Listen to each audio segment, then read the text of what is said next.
don't know the full scope of the religion you're involved in. For instance, I'll give you an example.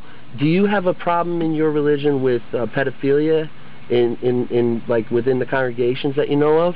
There have probably been incidents. I haven't myself heard one, but you know, Jehovah's Witnesses are not perfect. The people that become witnesses are from all walks of life. They have to deal with all forms of imperfections. Some may be moral in nature. Some might be having to do with violence.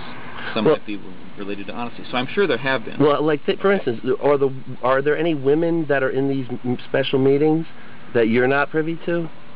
No. No women in there? No. The reason I ask, let's say an event, a person like a pedophile gets released from prison and comes to your church, and the elders are aware of it, overseers, some are called, or gurus, I think, Hare Krishners. They become aware of this, but they don't tell the other members. And what happens is, like in the case of in yours, you say the women aren't privy to this knowledge. You can have a pedophile in that church, and the women don't even know. Our brothers are very much aware of that could take place. Do they make an announcement and notify the rest of the members when this happens? I don't know if they do, because I've never seen it happen. But here's one thing that really helps me appreciate that Jehovah is behind his people, is that way before this horrendous thing with the priestly abuse of kids took place, years before that happened, it became a practice where if a brother is known for having committed an act of pedophilia, and he's been in a position of responsibility, yes, he is removed from that position, and he can never ever again qualify to be that, even if he's a very good person in other ways, because Jehovah forgives every kind of sin, and so that brother can be forgiven, but he can never ever again be in a position where he might be able to abuse that privilege. Could he possibly inadvertently be put in like a group? Like when you go proselytize, could he be put in a group with women and children unknown to the women and children? Is that any way possible? No. Like if you... I can't say it's possible. I mean, you think things happen, but it's probably very unlikely. They would make sure he's supervised. Well, the reason why I ask you... It can't happen again. Well, the reason... They've set it up now where a brother can't serve in a capacity like that anymore. Right. If he's already been I think Craig is asking, could the person inadvertently be in amongst some others where he might be a danger to them? Yeah. Trickery involved or something like that. But well, what I mean is this. Well, I'll give you an example. If a pedophile is released from prison and comes to a certain neighborhood here in New York, the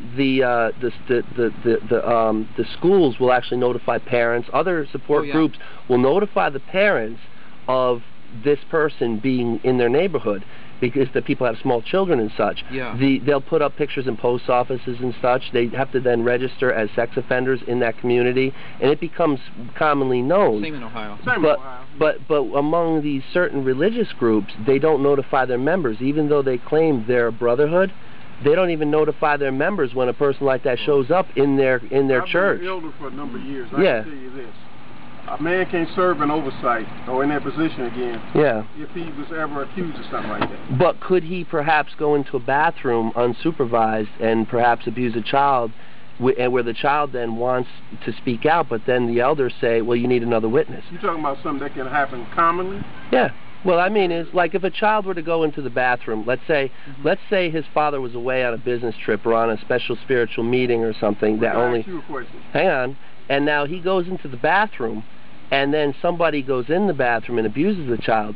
Now, what some of these religious groups will say is that he needs another witness to justify, to support that claim that he was abused. Well, and without that second witness, it's the child's word against the abusers. Well, so I'm going to ask you a question, though. Sure. Even with these people, like people in Ohio are accused of these crimes, and they put these leaflets out showing that if they move in the neighborhood, then we're to be aware of this individual. Yes.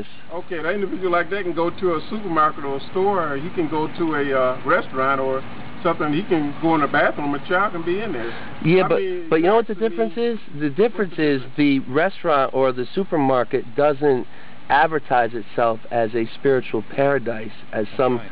They don't advertise themselves as a safe oasis, a place to come in from all of these bad things. You touched on something.